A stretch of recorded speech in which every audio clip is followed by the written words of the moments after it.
ይላተማል፣ ይጋጫል፣ አይስማማም እርስ በርሱ። አሁን እሱን እናሳይሽ። ምክንያቱ ይህ ስለሆነ ጸሐፊያኑ ስለማይታወቁ እዛ ላይ ትገባልኛለህ አነስ። እነዛ በቃ የማይስማሙ ጥቅሶች አሉ። በቃ ምንም መቼም ልታስማሚያቸው ማችሉ። ይሄ የአምላክ ቃል እውነት ቢሆን ኖሮ ሲጀመር ህልውና የለውም ነው በቃ። አንድ ሁለት እያልክ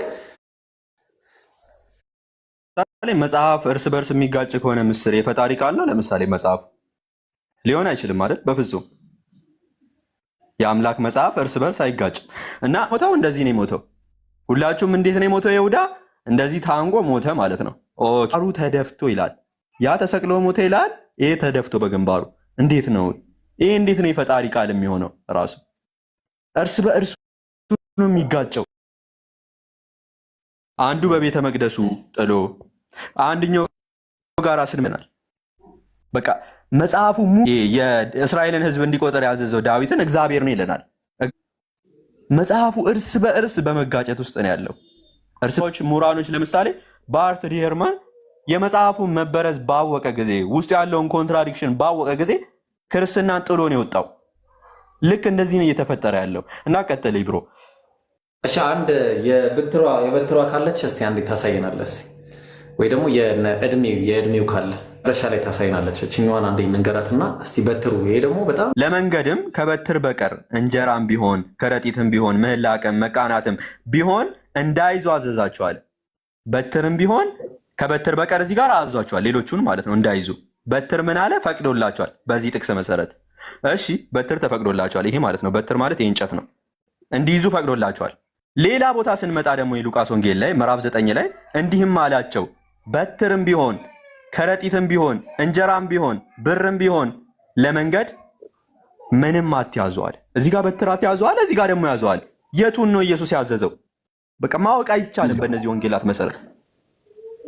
ዳስወራም ተወክነባ አነስ ትልቁ ችግር አሁን ኢየሱስ ያዘዘውን ትእዛዝ ራሱ ታሪክ አዘጋጀን ብለው ሲያበቁ በአግባቡ እንኳን አልሰጡም። በአግባቡ እንኳን አልተሰጠም። እንዴት የአምላክ ቃል ነው ከተባለ በኋላ ተጋጨንላለን። እንዴት አድርጌ ነው የምቀበለው? አሜንን ገብቶሻል? ኢየሱስ በትር ያዙ ብሏል አለ አንደኛው ጸሐፊ። ኖ ኢየሱስ በትር ያዙ ሳይሆን አትያዙ ነው ያለው ብሎ ደግሞ አንደኛው ጸሐፊ። እንዴት አድርጌ ነው የምቀበለው? እሺ አሁን የትኛው ነው የአምላክ ቃል? ከሁለቱ አንዱ ውሸታም ካላረኩ በስተቀር ሁለቱም በአንድ እውነተኛ ሊሆኑ አይችሉም። ሁለቱም በአንድ ወይ ሁለቱም ውሸታም ናቸው፣ አለዛ ከሁለት አንደኛው ውሸታም ነው የሚሆነው። ስለዚህ ይህንን ደግሞ ለማረጋገጥ ቅድም እንዳልኩሽ ወደኋላ ተመልሰን እንዳንሄድ መጽሐፍ የለም መጽሐፍ ወደኋላ። ምንድን ነው መልሱ ነው? አሁን ለዚህ መልሱ ምንድን ነው ካልን ለዚህ የሚሰጠን መልስ ቁርአን ብቻና ብቻ ነው። ተግባባን? አንድ ጊዜ ከዛ በፊት ግን እዛ ከመሄዴ በፊት እንትን ላይ ትገባልኛለህ። ምን ላይ መሰለ? ሁለተኛ ጢሞቴዎስ ላይ ትገባልኛለህ። ሁለተኛ ጢሞቴዎስ ምዕራፍ 4 ላይ እንገባለን። ምክንያቱም ቅድም የሉቃስን አይተናል ማን እንዳዘጋጀ መጽሐፉን። እስቲ ሁለተኛ ጢሞቴዎስ ላይ ደግሞ እንይ። ሁለተኛ ጢሞቴዎስ ምዕራፍ 4 ላይ ቁጥር ከ9 እንጀምር።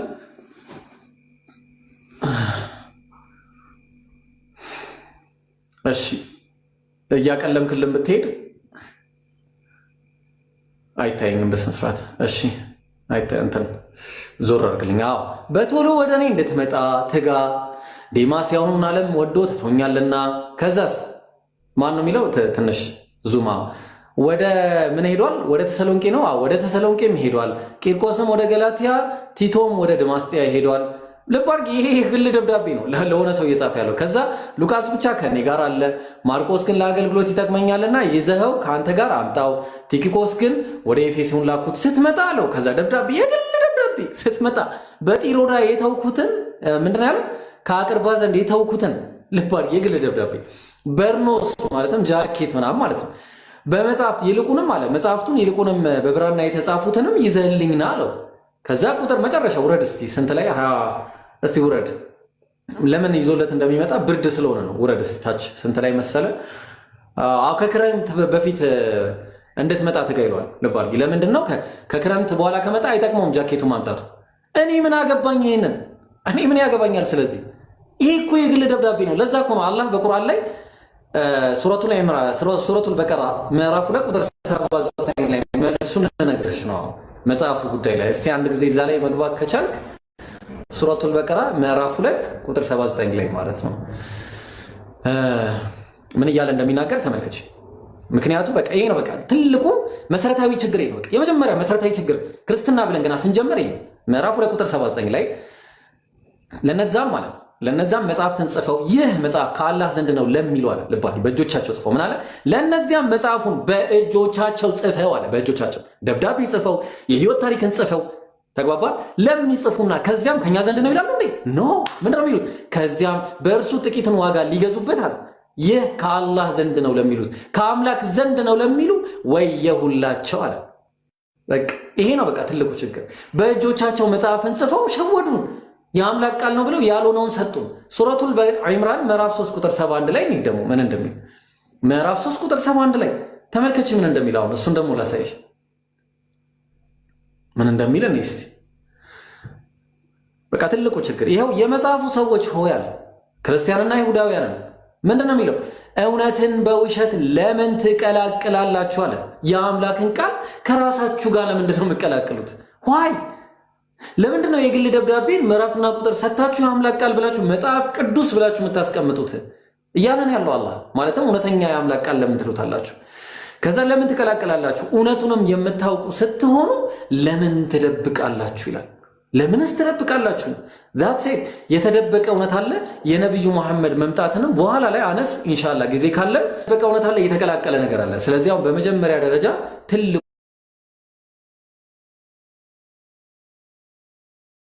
ችግር ባይብል ህልውናው ችግር አለበት። እርስ በርሱ ይጣረሳል፣ ይጋጫል። ተግባባል። ታሪክ መዛባት አለ። አባት ልጁን በ2 ዓመት የሚበልጥበት ታሪክ አለ ባይብል ላይ። አባት ይቅርታ ልጅ አባቱን ማለት ይቅርታ ልጅ አባቱን በ2 ዓመት የሚበልጥበት ታሪክ አለ። ሃው እንዴት ይሆናል? አንደኛው ላይ 42 ዓመት ይላል፣ አንደኛው ላይ 22 ዓመት ይላል። እንዴት ሊሆን ይችላል?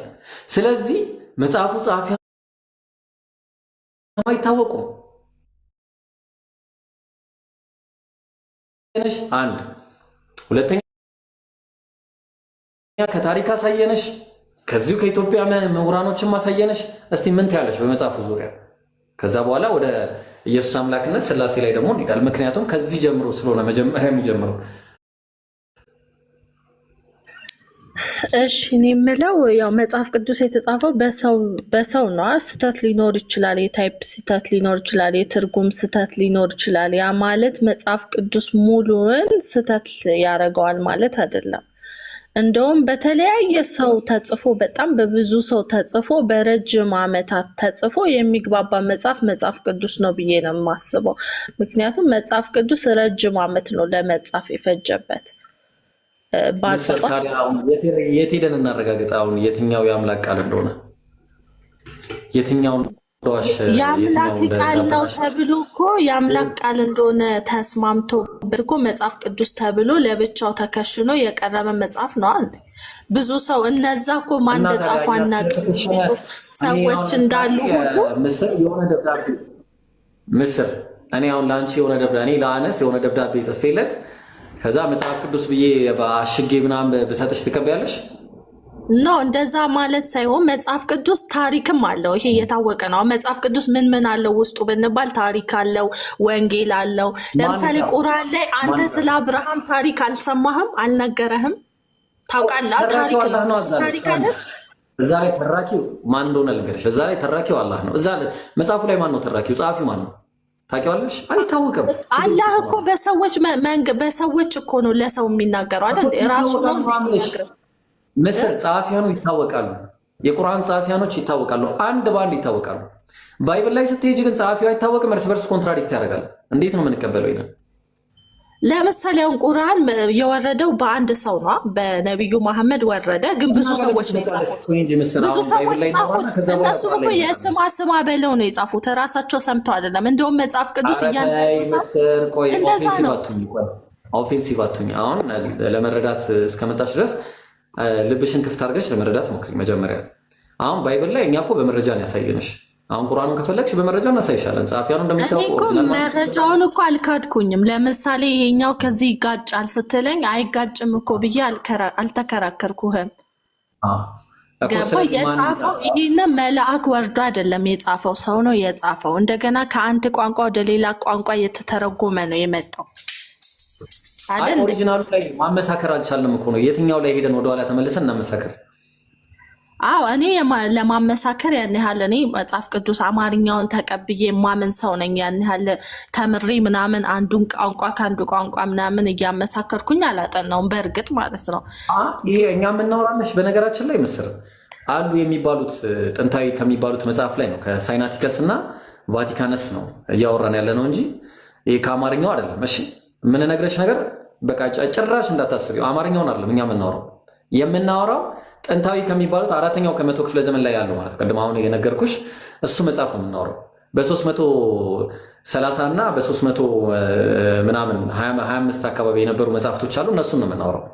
ተግባ ለምሳሌ አሁን እዛው መጽሐፍ ላይ ሳይናቲከስ ላይ ሂዱና ማን ነው ማርቆስ ወንጌል ምዕራፍ 16 ላይ ከቁጥር 8 ጀምሮ ያለው የለም ለምሳሌ የለም። አሁን ምናልባት ያመነ የተጠመቀ ይድናል፣ ያላመነ ይፈረድበታል፣ እነዚያ ያመኑት እባቦችን ቢይዙ ምንም አያደርጋቸው ምናምን፣ ይሄ ሁሉ ነገር የለም። አሁን ለምሳሌ ሳይናቲከስ ላይም የለም፣ ቫቲካንስ ላይም የለም።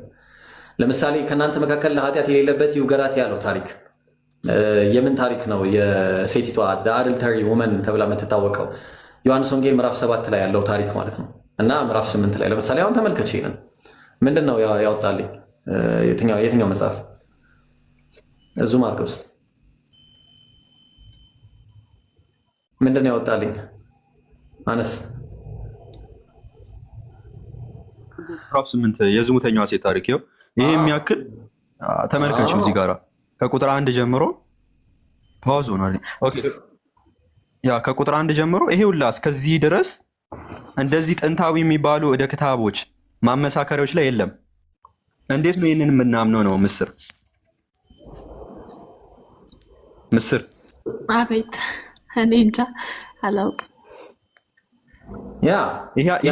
ይህን ታሪክ አሁን ታውቂዋለሽ?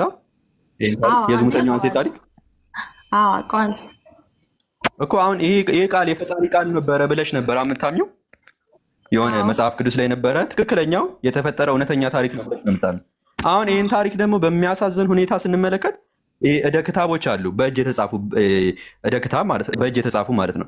እነዛ ላይ ስንመለከት ሄደን ለምሳሌ ጥንታዊ የሚባሉት 4ኛ ክፍለ ዘመን ላይ ነው የሚጀምሩት፣ ማለትም ከ4 ሴንቸሪ ማለት ነው። እነ ሳይናቲከስ እነ ቫቲካነስ እያሉ ይቀጥላሉ። እነዛ ላይ ሄደን ስንመለከት የለም። ታዲያ እንዴት ነው ይሄ የምናምነው? ነው ምሁራኖችን ብትመለከች ለምሳሌ ኢቨን አዲሱ መደበኛ ትርጉምን ልከፍቼ ላሳይ ይችላሉ። ጥንታዊ እደ ክታባት ላይ የለም ይላል። ይህ ማለት ይሄ ነገር እውነተኛ ታሪክ ሆኖ በወንጌል ላይ ተጽፎ ቢሆን ኖሮ በእነዚያ እደ ክታባት ላይ በተጻፈ ነበርና ባገኘው ነው ነበር። ነገር ግን አናገኘውም። እደ ክታቦች ላይ ጥንታዊ የሚባሉ እደ ክታቦች ላይ ምሁራኖች በዚህ ጉዳይ ምን አሉ? ይኸው ለምሳሌ እዚህ ጋር የምትመለከችው ክሪስ ኬዝ ማለት ነው ፕሮፌሰር ነው ምን በማለት ይናገራል ስለዚህ ጉዳይ? the earliest manuscript of the gospel of John did not contain this beloved passage። ይህንን ተወዳጁን ክፍል አይዝም እያለ ይናገራል። እንዴት ነው ይህንን የምታምኘው? ነው ቀጥል ብሮ። በቃ ትልቁ ችግር ነው። በቃ ባይብል ላይ ስትመጪ የተጻፈ ያልተጻፉ ነገሮች ምናምን የተቀነሱ አሉ፣ የተጨመሩ አሉ። ኢቨን ኢየሱስን ራሱ ያስዋሹበት ቦታ አለ። በጣም በሚያሳዝን ሁኔታ ኢቨን ኢየሱስን ራሱ ያላለውን እንዳላርገው ራሱ ያስቀመጡት ነገር አለ። በጣም ብዙ ነገሮች ለምሳሌ አሁን ብዙ መናገር ይቻላል። ይሄ ምንድነው አሁን የከፈትክልን? ምናልባት የእሱ ከሆነ አላወኩም። ምንድነው የከፈትክልን? የቀደሙ ነው የዝሙተኛዋ ሴት ማለት ነው። ኢየሱስ ግን ወደ ይሄ ለምሳ ውሸት አስዋሽቶታል እኮ ብሮ። እንደተናገረ አድርጎ ኢየሱስ እስቲ እንደተናገረ እያደረጉ ኃጢአት የሌለበት ይውገራት አለ ምናምን ብሎ እንደ ኢየሱስ አፍ ላይ አስቀምጦ ነው የተናገሩት። ሌሎቹስ እንደዚህ አለመሆናቸውን በምንድን ነው የምናውቀው? ነው ምክንያቱም ያለን እንደ ክታብ ከ4ኛው ክፍለ ዘመን የሚጀምር ከሆነ ያ ነው ትልቁ ችግር። ዳስዋር ዊያሰይንግ ቀጥል ብሮ። በቃ በጣም እናመሰግናለን አነስ። የመጀመሪያው ትልቁ ችግር በቃ ለመጨረሻ ጊዜ እድል ስጠኝና ማውራት እፈልጋለሁ። መጽሐፍ ቅዱስን ታወሪያለሽ። ሜርሲ። እሺ ከፈለግሽ ለአንቺ ብቻ ጊዜ እንሰጥና ታወሪያለሽ። አንዴ ግን ምስርን እያወራናት ነው። ከፈለግሽ አፍተር ሰላት ለአንቺ ጊዜ ሰጥሻለሁ። እሺ ሰላት ከመጣሽ ማለት ትመጫለሽ። ስንት ሰዓት ላይ ነው? ከሰላት በኋላ 7 ሰዓት ከምናምን 7 ተኩል በኋላ በቃ እሺ። ያው ምክንያቱም በጣም ሰፊ ጊዜ የሚወስድ ነገር ነው። ኦኬ አነስ እንዳትቀረሽ እኔ ያው ታብሌት ስላልያዝኩኝ ኢንሻአላህ በኋላ ላይ ነው። እሺ አሁን ምንድነው መሰላችሁ በአጭሩ በቃ ስንገላግለው ፖይንቱን የባይብል ጸሐፊያን አይታወቁም። አንድ ኦሪጂናል ማኑስክሪፕቱም የለም። ሁለት እርስ በርሱ እንመነው ሊባል እንኳን ይጋጫል። ሶስት ተግባባን። ስለዚህ እንዴት ደግሞ የአምላክ ቃል ሳይሆን የህይወት ታሪክ ነው የተዘጋጀው። የህይወት ታሪክ አራት መሰረታዊ ችግር አለበት መጽሐፉ። ስለዚህ የመጀመሪያው ነገር መጽሐፉ ላይ ምንም አይነት በቃ እኔ የምተማመንበት ነገር ምክንያቱም አላህ ቁርአን ላይ ሲናገር ምን ይላል? በሱረቱ አኒሳ ምዕራፍ 4 ቁጥር 82 ይመስለኛል። አፈላ የተደበሩን አልቁርአን ይላል። ቁርአንን አያስተነትኑም ምን ይላል? ወለው ካነ ሚን ዒንዲ ገይሪላህ ከአላህ ውጭ ቢሆን ኖሮ ይህ መጽሐፍ አለ ለወጀዱ ፊህ እክትላፈን ከሲራ በጣም ብዙ ኮንትራዲክሽን ያገኙበት ነበር ውስጡ አለ። ወላኪን ከአላህ ዘንድ ስለሆነ ላ የእቲህ ልባጢል ስተት አይወጣውም አለ ከፊቱም ከኋላውም አለ። በቃ ለማስ ተንዚሉ ሚን ረቢል ዓለሚን ከዓለማቱ ጌታ ከዓለም የተወረደ ስለሆነ ከአላህ የተወረደ ስለሆነ ማለት ነው። ተግባባን። ስለዚህ በአጭሩ ምንድነው ይሄ ኮንፊደንት የሆነ መጽሐፍ ነው። እዚህ ጋር ስንመጣ አንደኛ እንደመሰላቸው እያሉ ነው የሚያስቀምጡልን ምናምን በቃ ላይክ ምንም እርግጠኝነት የለም። የኢየሱስ ስቅለት ላይ ችግር አለ። ስንት ሰዓት እንደተሰቀለ ለማወቅ አስቸጋሪ ነው። በጣም ብዙ ነገሮች ነው ያሉት። ስለዚህ ኢየሱስ ያላለውን እንዳለ አድርገው አንደኛው የሆነ ነገር ብሏል፣ የሆነኛ ብቻ ከሁለት አንዳቸው ውሸታም ናቸው። ሰው ችግሩ ይሄ ነው። ሁለተኛ ፖይንት ሰከንድ ፖይንት ሁለተኛ ፖይንት ላይ ስንመጣ ሜርሲ ሚዩት ታደርጊልናለሽ ከይቅርታ ጋር እሺ ምስር እስካሁን ተግባብተናል። ሁለተኛ ፖይንት ላይ ገባ ነው መሰረታዊ የሆነ ችግር ላይ ማለት ነው። እሺ ጥሩ። እሺ ሁለተኛ ችግር ክርስቲያን የማንሆንበት ምክንያት ማለት ነው ምንድነው? እሱ አምላክ እግዚአብሔር አብ ባይብል ላይ በማያሻማ በማያጠራጥር ሁኔታ እኔ አምላክ ነኝ አምላካችሁ ነኝ አምልኩኝ ብሏል። በቃ በማያጠራጥር ሁኔታ እኔ አምላክ ነኝ ብሏል። በጣም ብዙ ቦታ ከፍቼ ላሳይ ይችላል ባይብል ላይ ዘዳግም 6:4 ላይ እስራኤሎች ስማ አምላካችን ያህዌ አንድ ያህዌ ነውና አለ። ትንቢተ ሚልክያስ ምዕራፍ 2 ቁጥር 10 ላይ ለኛ አንድ አባት ያለን አይደለምን? አንድ አምላክስ የፈጠረን አይደለምን? ተመልከች። ሶስተኛ ኢየሱስ ራሱ ምን አለ? ማቴዎስ ወንጌል ምዕራፍ 3 ምዕራፍ 23 ቁጥር 9 ላይ ምን አለ? አባታችሁ በሰማይ ያለው አንዱ ነው አለ። ማንንም በምድር ላይ አባት ብላችሁ አትጥሩ። ኢነሴንስ ምንድነው? ሁላችንም አባት አለን አባት ብለን የምንጠራው። ላኪን ምንድነው አባት ማለት አምላክ ፈጣሪ ማንንም ብላችሁ አትጥሩ፣ በሰማይ ያለው ብቻ አንዱ ነው የእናንተ ፈጣሪ አለ። ሰው ቀጠለ። ኢየሱስ ይሄንን ጉዳይ ባይብል ሲናገር ኤፌሶን ምዕራፍ 4 ቁጥር 6 ላይ ምን አለ? ኤፌሶን ምዕራፍ 4 ቁጥር 6 ላይ በሁሉም የሚኖር በሁሉም የሚሰራ አንድ አምላክ የሁሉም አባት አለ። አንድ አምላክ ኦንሊ ዋን ጋድ እግዚአብሔር አብ ተብሎ ራሱ ባይብል ላይ ተቀምጧል። ይሄ አንዱ አምላክ ማን ነው ብለን ካለን የአንደኛ ቆሮንቶስ ምዕራፍ 8 ቁጥር 4 እና 6 ላይ ከአንዱም በቀር ማንም አምላክ እንደሌለ እናውቃለን። ማን ነው እሱ? ለእኛስ ነገር ሁሉ ከእርሱ የሆናል። ከእርሱ ምንጭ ከእርሱ የሆነ እኛም ለእርሱ የሆንን አንድ አምላክ አብ አለን።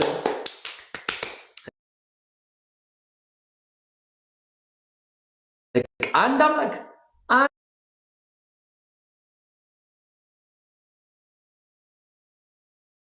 አንድ አምላክ አብ አለን። ለዛ ነው ይሄ አንዱ አምላክ ማን ነው ብለን ስንል ምን አለ? ይኸው አንደኛ ጢሞቴዎስ ምዕራፍ 2 ቁጥር 5 ላይ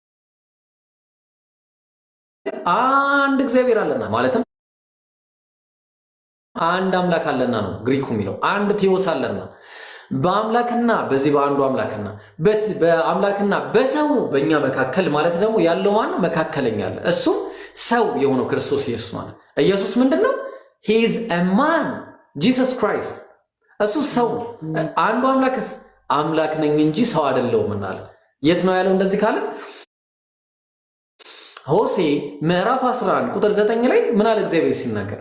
እኔ አምላክ ነኝ እንጂ ሰው አይደለሁም እናለ። ሰው አይደለሁምና ስለዚህ እግዚአብሔር አንድ ነው የሚለው በቃ መጽሐፉ። ተግባባን? ስለዚህ ኢየሱስ ታዲያ በዚህ ጉዳይ ላይ ምን አስተያየት ሰጠ? አሁን ለምሳሌ እዚህ ጋር ተመልከች። ዮሐንስ ወንጌል ምዕራፍ 17 ቁጥር 3 ላይ የዘላለም ሕይወት አንተ ብቻ የሆንክ ምንድነው? የዘላለም ሕይወት አንተ ብቻ እውነተኛ አምላክ ይሄ አገላለጹ በጣም ከባድ ነው። እሺ ምንድነው የሚለው መሰላችሁ? እውነተኛ አምላክ ብቻህን የሆንክ አንተን ይላል መጽሐፉ። አንተን ይለዋል። አንተን የላከውም ኢየሱስ ክርስቶስ ያውቁ ዘንድ ይህች የዘላለም ሕይወት ናት አለ። ኢየሱስ አንድ አምላክ አለ አለ። በቃ እሱ እውነተኛ አምላክ ነው። ተግባባ። አንድ አምላክ ነው። በቃ እውነተኛ አምላክ ብቻህን የሆንክ አንተን የላከውም ኢየሱስ ደግሞ ስለራሱ ሲናገር መልእክተኛ መሆኑን ተግባባል። ስለዚህ ኢየሱስ ይህንን ነገር በግልጽ ሲናገር ማርቆስ ወንጌል ላይ የማርቆሱ ወይስ የሉቃስ ምን ያስገቡ? ማርቆሱ ላይ የተሻለ ይመስለኛል። እሺ ማርቆሱ ላይ ካለ ማርቆሱ ላይ ብታወጣ ማርቆስ ወንጌል ምዕራፍ 10 እሺ ያይም ችግር የለውም። ኖርማሊ ከአለቆችም አንዱ ቸር መምህር ሆይ ነው ልባሩ ማርቆስ ወንጌል ምዕራፍ 10 ቁጥር 17 ላይ ማለት ነው። ችግር የለውም። ይህንን ማየት እንችላለን። ቸር መምህር ሆይ አለው። የዘላለም ያለው ልባሪ ምንድነው? ቸር መምህር አለው። ኢየሱስን ቸር መምህር ሆይ አለው። እንግዲህ ኢየሱስ ይህንን ነገር ተቀብሎ ይሄዳል ወይስ አይሄድም የሚለውን ነገር ጥያቄው ምንድነው? የዘላለም ሕይወት ወርስ ዘንድ ምን ላድርግ አለው። በቃ ኢየሱስ ምን ላድርግ? በቃ የዘላለም ሕይወት ማግኘት እንዴት እንዳለበት ነበር መናገር የነበረበት። ግን ችግሩ ኢየሱስ ወዲያውኑ ተቃውሞ ውስጥ ነው የገባው። ምንድነው የተቃወመው? ኢየሱስም ስለምን ቸር ትለኛለህ አለው። እኔን ማለት ነው። ለምን ትለኛለህ እንዴ? ለምን? ኢየሱስ አምላክ አይደለም እንዴ? ነው ወይ? አምላክ አይደለም። ታዲያ ቸር ማን ነው? ከአንዱ አለ በቢጫ የተሰመረው ላይ ከአንዱ ከቴዎስ በቀር ከአንዱ ከአምላክ በቀር ቸር ማንም የለም። እኔን ቸር አትበለኝ። ሂ ዲናይድ በቃ ኢየሱስ እኔ አምላክ አይደለሁም ብሎ ዲና ያደረገ ጭራሽ ማለት ነው። ተግባባል። በጣም ብዙ ቦታ ማየት እንችላለን። ስለዚህ ይኸው ባይብል ላይ አንዱ አምላክ በማያሻማ በማያጠራጥር ሁኔታ አምላክ ስለመሆኑ በግልጽ ተነግሮለታል። በቃ ዘዳግም 6:4 ላይ የተባለውን ኢየሱስ እሱን ኮት አድርጎ ማርቆስ ወንጌል ምዕራፍ 12 ቁጥር 29 ላይ ምን ብሎ ተናግሯል? ማን ነው? እስራኤል ሆይ ስማ ጌታ አምላካችን አንድ ጌታ ነው አለ። ጌታ አምላካችን ስንት ጌታ ነው? አንድ ጌታ ነው አለ። ተግባባን። ስለዚህ የአንዱ ጌታ ነው መመለክ ያለበት ነው ብለን የምንለው ለዛ ነው። ሰይጣንን ምን አለው? ማቴዎስ ወንጌል ምዕራፍ 4 ላይ ቁጥር 9 እና 10 ላይ ወድቀ ብትሰግድልኝ ይህን ሁሉ እሰጥሃለሁ አለው ሰይጣን ማለት ነው። ከዛ ኢየሱስ ምን አለው? ሂድ አንተ ሰይጣን አለው፣ ለጌታ ለአምላክህ ብቻ ስገድ፣ እርሱንም ብቻ አምልክ ተብሎ ተጽፏልና አለው። ተጽፏልና የት ነው የተጻፈው? ዘዳግም 6:13 ላይ ማለት ነው። ስለዚህ በስሙ ማለት እሱም ብቻ። ሰላም አለይኩም። ወአለይኩም ሰላም ወራህመቱላህ። ጊፍት ስጦት። እሺ ስለዚህ ምንድነው በአጭሩ ባይብል ላይ አንድ አምላክ በማያጠራጥር በማያሻማ ሁኔታ የተጻፈለት አንድ አምላክ አለ። ከዛ ውጭ ሌላ አምላክ እውነተኛ አምላክ ቢሆን ኖሮ ኢየሱስ አምላክ ሰዎችን ማጠራጠር ይፈልግ ነበር ወይ? ስለ እርሾ ተወርቷል ባይብል ላይ። አቡ ፋሪስን አስገቡት። እሺ ስለ እርሾ ተወርቷል ባይብል ላይ። ስለ አካፋ ተወርቷል። ስለ በጣም ብዙ ነገሮች ተወርቷል። ስለ ወርቅ ተነግሯል። ስለ በጣም ብዙ ነገር ተነግሯል። ወላኪን ግን ማለት ነው እንዴት አንድ አምላክ እንዴት ኢየሱስ አምላክ መሆኑ ተረሳ? እኔ አምላክ ነኝ ብሎ እንዴት አላስተማረም? አብ ወልድ መንፈስ ቅዱስ አንድ አምላክ ነው የሚለው አስተምሮ እንዴት ይረሳል? እንዴት አድርጎ ሊረሳል? ተግባባል። ስለዚህ ይሄ ትልቁ ችግር ነው ማለት ነው። ግልጽ ነው። አንዴ እየተሰማ ካልሆነ ምናልባት እንትን የሚል ከሆነ አዚዝ ንገሩት። እሺ ምንድነው በአጭሩ በማያሻማ በማያጠራጥር ሁኔታ አልተቀመጠም ነው የምላችሁ። ተግባባና አልተቀመጠም። የኢየሱስ አምላክ ባይሆን የተቀመጠው ምንድነው?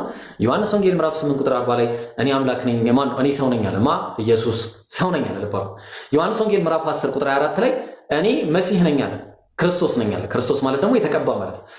ከዛ ደግሞ ዮሐንስ ወንጌል ምዕራፍ 17 ቁጥር 3 ላይ መልእክተኛ ነኝ አለ። ዮሐንስ ወንጌል ምዕራፍ 5 ቁጥር 30 ላይ እኔ ከራሴ ምንም ላደርግ አልችልም አለ። በቃ ምንም ከራሱ ምንም ማድረግ አይችልም። ከዛ ደግሞ ምን ብሎ ተናገረ መሰለሽ? ማርቆስ ወንጌል ምዕራፍ 6 ቁጥር 4 ላይ ነብይ ነኝ ብሎ ተናገረ። ተግባባን። ስለዚህ ኢየሱስ ይሄንን ብቻ ነው የተናገረው። አምላክ ደግሞ ምን ብሎ ነው የተናገረው? የምወደው ልጅ የሱ ነው እሱን ስሙት አለ። ስለዚህ እሱን ስሙት እሱን እንስማው እና ምንድነው በአጭሩ ምንድነው ኢየሱስ ደግሞ ስናጠቃልለው አምላክ አለኝ አለ። በቃ ዮሐንስ ወንጌል ምዕራፍ 20 ቁጥር 17 ላይ ወደ አምላኬና ወደ አምላካችሁ ወደ አባቴ እና ወደ አባታችሁ አድርጋለሁ ብለሽ ነገራቸው። ወደ አምላኬ የኢየሱስ አምላክ፣ ወደ አምላካችሁ ወደ እናንተ አምላክ፣ ወደ አባቴ የኔ አባት ወደ አባታችሁ የእናንተም አባት ነው። ስለዚህ ምንድነው ኢየሱስ አባቱ አባታቸው ነው፣ አምላኩ አምላካቸው ነው። አምላክ አለኝ ካለ ኢየሱስ የተናገረውን መቀበል ለምን አይቻልም? ተግባባን። ስለዚህ በባይብሉ መሰረት ስንሄድ ከአንድ አምላክ አብ ውጪ እውቅና ያለው የለም ነው። ተግባባን። ስለዚህ አሁን እዚህ ጋር ስንመጣ ደግሞ ይሄንን ይመስላል። ሁለተኛ ችግር ይሄ ክሊር የሆነ አስተምሮ የለም። ቁርአን ላይ ስንመጣ ግን ቁል ሁወላሁ አሐድ በለሱ አላህ አንድ ነው። ሁለት አይደለም፣ ሶስት አይደለም፣ አንድ ነው። አላሁ ሰመድ አላህ የሁሉ መጠጊያ ነው። ለም የሊድ አልወለደም፣ ወለም ይውለድ አልተወለደም፣ ወለም የኩን ለሁ ኩፉወን አሐድ ለሱ አምሳያም ቢጤም የለውም። አለቀ። ከዚህ ውጭ ሌላ ነገር የለም። እኛ የማይሞት የማይበሰብስ ተግባባን። በአንድነቱ ላይ ሁለትነት የሌለበት፣ በጌትነቱ ላይ ባርነት የሌለበት፣ በኃያልነቱ ላይ ውድቀት የሌለበት፣ በአስተናባሪነቱ ላይ አጋሽ የሌለበት፣ በዙፋኑ ላይ ወራሽ የሌለበት፣ በንግስናው ላይ ተቀናቃኝ የሌለበት ተግባባን። በሕያውነቱ ላይ ሞት የሌለበት ግልጽ ነው። በንቁነቱ ላይ ማንቀላፋት ይሁን ማንገላጀት የሌለበት ማለት ነው። ንጉስ፣ የዓለማት ንጉስ የሆነ አንድ አምላክ ማንም ያላየው እውነተኛ አምላክ አለ። እሱም የነቢያት አምላክ ነው። ነቢያትን ሁሉ ሲልክ የነ አብርሃም፣ የነ ይስሐቅ፣ የነ ያዕቆብ፣ የነ ሰለሞን የነዚህ ሁሉ አምላክ የሆነ አንድ አምላክ አለ። በዚህ በአንዱ አምላክ እናምናለን። ተግባባን። የነ ኢየሱስ የነቢዩ መሐመድም አምላክ ይሄ ያጣላል። ለዚህ ነው አላህ ሲናገር ያ አህለል ኪታብ እናንተ የመጻፍቱ ሰዎች ሆይ ተዓለው ኑ ኢላ ከሊመቲን ሰዋኢን በይነና ወበይነኩም በእኛና በእናንተ መካከል እውነተኛ ወደ ሆነችው ቃል ኑ ያለ እሷ ምንድነች? አላ መካከለኛ ወደ ሆነችው ቃል አላ ነዕቡደ ኢላላህ ከአላህ ውጪ ምንንም ላናመልክ ወላ ኑሽሪከ ቢሂ ሸይአ በሱም ላይ ምንንም አጋር አድርገን ላንይዝ ማንንም ምንንም ሰውም ይሁን አጋንንትንም ይሁን መላእክትንም ይሁን ቅዱሳንንም ይሁን ግዑዛንንም ይሁን እንስሶችንም ይሁን ማንንም ከሱ ጋር ላናሻረክ ወላ የተኺዘ በዕዱና በዕድን አርባበን ሚን ዱኒላህ ከፊላችን ከፊሎቻችንንም ደግሞ አጋር አድርገን ላንይዛል። ማንንም አጋር አድርገን ላንይዝ። ከዛ ይህንን ግን ፈኢን ተወለው እምቢ ካሉ ፈቁሉ እሽሀዱ ቢአና ሙስሊሙን በሏቸው እኛ ከሙስሊም መሆናችንን መስክሩልን በሏቸው ይላል። ተግባባት። ስለዚህ በአጭሩ ምንድን ነው የተውሂድ አስተምሮና የስላሴ አስተምሮ ግልጽነቱ ራሱ ይለያያል። ሚስጥር የሚባል ነገር የለም በእኛ ሃይማኖት ግልጽ ነው። እናንተ ጋር ስንመጣ ግን የለም። ሲጀመር ኢየሱስ አምላክ የሆነበት ጥቅስ አንድ ጥቅስ የለም። ምስር ምን ትያለሽ አሁን በዚህ ላይ?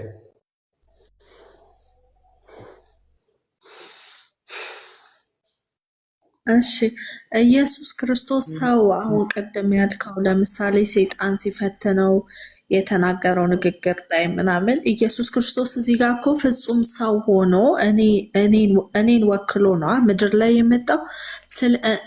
ሰው የሚሆነውን ነገር ነው የሆነው። ለዛ ነው ሰው ስለሆነ ነው እግዚአብሔርን ያመልክ የነበረው። ሰውነት ነው የተናገረው። አምላክነት ተናግሯል። የቱ ጋር እስቲ አምላክ ነኝ ያለበት እንገላገል። በቃ ምን አጨናነቀን? ለምን አንገላገልም? እኔ እሰጥሃለሁ አሁን አይደለም ምስሪ ወላሂ 1000 ዓመት እሰጥሻለሁ። ኢየሱስ እኔ አምላክ ነኝ ያለበት አንድ ጥቅስ የለም። በአላህ ስምዬ ነው የምነግርሽ፣ አንድ ጥቅስ የለም። ይህንን ሙሉ ክርስቲያን የሚያምነው ነገር ነው። ተግባባን። ኢየሱስ አይደለም አምላክ ሊያደርገው የሚችል እኔ አምላክ ነኝ ያለበት ይቅርና እኔ እሱ አምላክ ነው ብሎ ያስተማረ እንኳን የለም። አምላክ ሲባል በነገራችን ላይ ባይብል ላይ ሁለት አይነት የአምላክ እይታ አለ። ለምሳሌ ኢየሱስ እኮ ሰው ሆኖ ነበር የሚመላለሰው የነበረው አምላክነቱን ለመግለጽ ሳይሆን እሱ እኛ ለማዳን መምጣቱ የሰው ማንነቱ ነው ምድር ላይ ጎልቶ የታየው። ሰው የመጣው ማን እንደሆነ ነገርሽ ባይብል ላይ ሰው ስለሆነ እኮ ነው ያሳለፈውን። ለምሳሌ የራበው፣ የጠማው፣ የተገረፈው፣ የተመታው፣ የተሰቀለው ሰው ስለሆነ እኮ ነው። ኢየሱስ ሰው እግዚአብሔርን ሊያሳየን ሰው አይደለም እኮ አላልኩም። እኮ እግዚአብሔርን ሊያሳየን ነው። የቱ ጋር ነው አምላክ የሚለው? ኢየሱስ የቸገረኝ እሱ እኮ ነው። የተቸገርነው ኢየሱስ አምላክ ነው የሚል አንድ ጥቅስ አላገኘም ባይብል ላይ እኮ። ኢየሱስ ራሱ ሊነግረን አልመጣም። ነገር ግን ኢየሱስ አምላክ ስለመሆኑ ብዙ ጥቅስ አለ፣ በጣም ብዙ ጥቅስ አለ። እስቲ ኢየሱስ ሊነግረን የመጣው ምንድን ነው ንገረኝ። ሊነግረን የመጣው የእግዚአብሔርን መንገድ ሊያሳየን መንገድ ሊሆነን እሱ ራሱ መንገድ ሆኖ ወደ እግዚአብሔር ሊያቀርበን ነው የመጣው። እናመሰግናለን። ስንት እግዚአብሔር አለ? ምስር አንድ እግዚአብሔር። ወደ አንዱ እግዚአብሔር ነው ሊያቀርበን የመጣው አይደለ? በቃ አለቃ። ታዲያ ወደ አንዱ እግዚአብሔር የሚያቀርበን ከሆነ ኢየሱስ እግዚአብሔር አይደለም። አለቃ፣ ጨረስን። ምክንያቱም የመጣውም ሰው ነበረ። ኢየሱስ እግዚአብሔር ሲልከው ሐዋርያት ሥራ ምዕራፍ 13 ቁጥር 23 ላይ እግዚአብሔርም አለ። ስንት እግዚአብሔር? አንድ እግዚአብሔር። እንደ ተስፋው ቃል አለ ለእስራኤል መድኃኒት ኢየሱስን አመጣ ይላል። ማንን ያመጣው? ኢየሱስን። ማን ነው አምጪው? እግዚአብሔር። ግልጽ ነው አይደል? ስለዚህ አንዱ እግዚአብሔር አልመጣም። የመጣው ማን ነው? ኢየሱስ ነው። የመጣው ኢየሱስ ነው። ያመጣው ደግሞ እግዚአብሔር ነው። ከምንድን ነው ያመጣው? ፈጠረው። ከማህፀን ጀምሮ የሰራኝ እግዚአብሔር እንዲህ ይላል። ከማህፀን ጀምሮ የሰራኝ እግዚአብሔር። ስለዚህ ከማህፀን ጀምሮ የተሰራ ኢየሱስ የፈጠረኝ ነው የሚለው ሲጀመር የፈጠረኝ እግዚአብሔር። ተግባባት። ስለዚህ ፍጡር ነው ማለት ነው ኢየሱስ።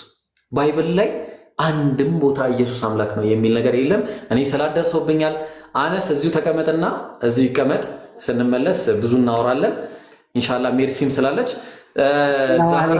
ላይ በረካት ኡስታዝ አንተ እስከምትመጣ ዳህራና እንትን ወደ ሙስልምና የሙስልምና ይንገሯት። በክርስትና ኦሬዲ አሁን የተረዳኝ አንድ ነገር ስላለ እኔ የሙስልምና እንትን እሱን ያስተምሯት ኢንሻአላህ አንተ እስከምትመጣ። አቡ ፋሪስ አታስብ፣ ችግር የለውም ኢንሻአላህ ይስተካከላሉ። በምን አይነት መንገድ መሄድ እንዳለባቸው እንትን ይላሉ። ዛህሩ አለሽ አይደለ? በቃ ቀጥይና። ሰላም አለይኩም ወራህመቱላሂ ወበረካቱ። ወአለይኩም ሰላም ወራህመቱላሂ ወበረካቱ። እንዳትወጡ እዚሁ ጠብቁን እሺ። እና ጊፍት ስጡት ለሱም ኢንሻአላህ። ሰላት ሰግደን እንመጣለን። አቡበከርም አለ፣ አቡበከርንም አስገቡ። አቡኪና ምስርን እንዳታወጡ፣ ሜክስ እንዳታወጡ፣ ሌላ ሰው ከፈለጋችሁ እሺ።